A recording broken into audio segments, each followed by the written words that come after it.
कि बुनकरों वाला मसला उठाया, और इसी मसले पर खास तरीके से मैं बात रखने के लिए सब जगह जा भी रहा हूँ, और सियासी बात न करके यही बात लोगों को रख भी रहा हूँ सामने।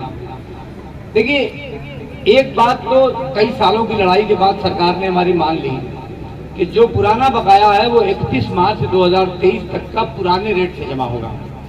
पुराने रेट में हम लोगों को थोड़ा इश्काल है, मैं वो खत्म करना चाहता हूँ। कुछ लोग कहेंगे 72 रुपया लूम है, लेकिन आपको याद होगा 3-4 साल पहले से उन्होंने उसको डबल कर दिया था, और ये कह किया था भाई घर की लाइन भी उसी पे चल रही है तो 72 रुपये बढ़ा दीजिए ताकि हम लोग भी जवाबदेह हो जाए।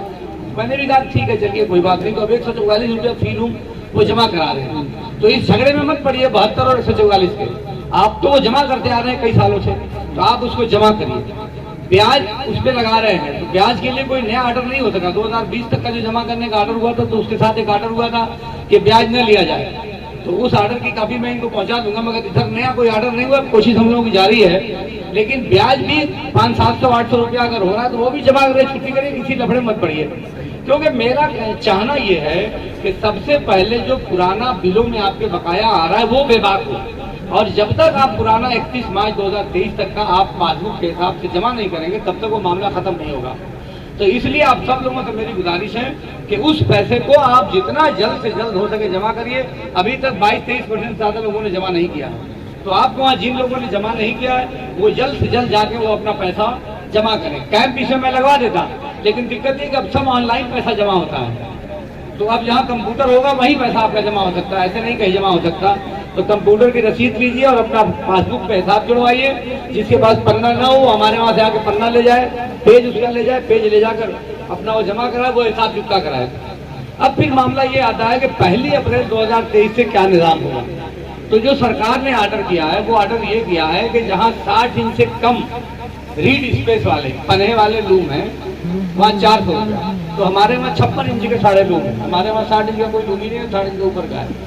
और यही सब जोड़ घटाकर मैंने पहले जब 2006 में आदेश बना था तो मैंने मऊ को ही महवर माना था, और मऊ के हिसाब से ये बात रखी थी कि 60 इंच से कम की शर्त रख दी थी ताकि हमारे सारे लोगों का अहाता हो जाए। और इस बार भी वही बात है कि 60 इंच से कम जिनका लूम है उनको 400 रुपया फी लूम देना है। लेकिन अभी विभाग के लोग उल्टी सीधी बातें कर रहे हैं, किलोवाट अफलाना ठिकाना, वो चूंकि समझ नहीं पा रहे हैं। मेरी परसों बहुत सख्त बात हुई एक्सीएन से, तो मैंने कहा या कि आप इतने बड़े अफसर होकर सरकार का जो आदेश है उसको आप समझ नहीं पा रहे हैं, या अपने जो अधीनस्थ हैं आपके जो जेर निगरानी काम करते हैं अधिकारी उनको आप समझा नहीं पा रहे हैं। तो आप एक मीटिंग रखिए और उसमें सारे अधिकारियों को, जेई को और लाइनमैन को और जो लोग पैसा जमा करते हैं उनको सबको बुलाइए और एसडीओ को बुलाइए, उसमें मैं समझाऊंगा कैसे क्या करना है। तो कल हम लोग की मीटिंग होनी थी, लेकिन कल अचानक मुझे लखनऊ से नगर विकास मंत्री का बुलावा आ गया, तो मैं उनसे मिलने चला गया, तो मीटिंग नहीं हो पाई। और फिर आज छठे पड़ गया। अब कल 1-2 दिन के अंदर अंदर उन लोगों से हम लोग उनसे मुलाकात करके मीटिंग कर लेंगे, और तब 400 रुपये वाला मामला भी हल हो जाएगा।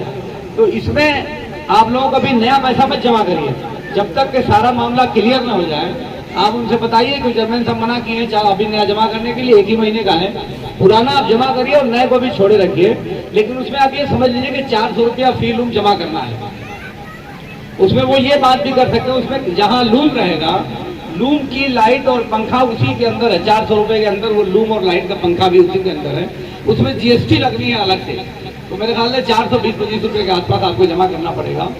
तो ये चूंकि सरकार किसी भी कीमत पर तैयार नहीं थी, तो मुझको ये लगा कि तो सारा अगर बिलिंग के सिस्टम से कर देंगे तो आम बुनकर छोटा बुनकर तो दे ही नहीं पाएगा।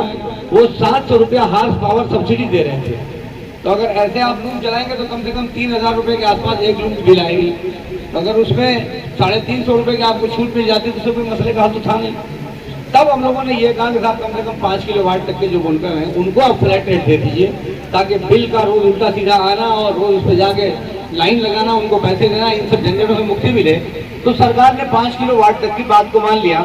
बल्कि मेरे इस तजवीज़ की वजह से दूसरे जो मेरठ, बनारस और इधर टांडा वगैरह के जो बुनकर हैं वो काफ़ी नाराज भी हुए।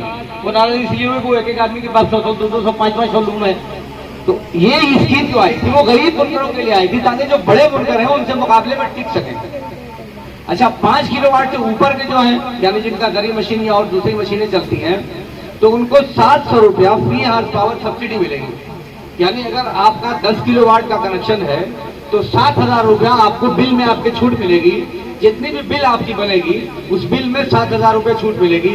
700 रुपया पर हार्स आवर आपको छूट मिलेगी। तो ऐसा नहीं कि उनको कोई छूट नहीं मिलेगी, उनको भी छूट के जुमरे में रखा है सरकार ने। 700 रुपया फी हार्स पावर उनको छूट मिलेगी। सबसे जो जरूरी बात मैं समझाना चाहता हूँ कि बहुत से लोग ऐसे हैं जिनके पास कैलेंडर था या बहुत ज्यादा दरी मशीन थी, 40-40, 50-50 किलोवाट का लोड था, तो उन लोगों से 2 साल से पैसा ये पूरा बिल का जमा करा रहे हैं, फ्लैट रेट का जमा ही नहीं करा रहे हैं।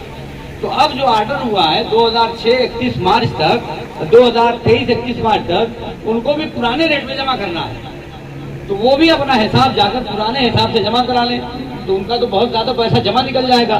तो जो पैसा जमा निकलेगा उनको चाहिए कि वो अपने बिजली के बिल में एडवांस में वो जमा कर दे, ताकि वो पैसा उनका वसूल होता रहेगा। वो बहुत बड़ी रकम होगी, लाखों लाख में होगी एक एक आदमी की। तो ये बातें बताना जरूरी था। हमारा काम है कोशिश करना। और आप गौर करेंगे कि पिछले 6 साल से ये हुकूमत है, और 6 साल की हुकूमत में अगर कोई फैसला इनका बदला है तो यही बुनकरों वाला फैसला इन्होंने अपना वापस लिया और दूसरा फैसला सुनाया है, वरना 6 साल में इन्होंने कोई फैसला वापस नहीं लिया। तो इसमें बड़ी जद्दोजहद हुई, कम से कम 100 बार हम लोग लखनऊ गए होंगे, और आपस में बड़ी खींचातानी, बड़ी लड़ाई झगड़े भी हुए, बड़े आरोप प्रत्यारोप लगे। यहाँ भी बहुत से लोग हैं जो आपको उल्टी सीधी बातें समझाएंगे। चुनाव में भी मैंने सुना कि लोग बस इसी तरह की बातें उल्टी पल्टी समझाने की कोशिश कर रहे थे। भाई आप कुछ करिए, आप कुछ करोगे नहीं, जो कर रहा है उसे करने नहीं दोगे। तो नुक्ताचीनी तो बड़ी खराब चीज है, नुक्ताचीनी से बचना चाहिए। और जो लोग भी समाज के लिए 2 कदम चल रहे हैं उनकी मदद करनी चाहिए। और उनकी मदद 2 किस्म की, एक उनके साथ चल के मदद कीजिए, दूसरी मदद ये है कि उनमें नुक्ताचीनी या ऐप मत निकालिए, उनका पैर मत खींचिए, ये भी एक तरह की मदद है। जैसे हर मोहल्ले में आप देखते होंगे कि किसी का ट्रांसफार्मर बिगड़ गया या लाइट में कोई तार टूट गया, तो 2 बजे रात को भी कुछ नौजवान निकल पड़ते हैं और उसी रात को ठीक कराते हैं। तो क्या वो किसी के तनख्वाहदार हुए नहीं? उनके अंदर एक जज्बा है काम करने का। और गाली भी देना होगा सबसे पहले उसी को देंगे, देखो मुमताज साला खा गया 500 में, यही होगा।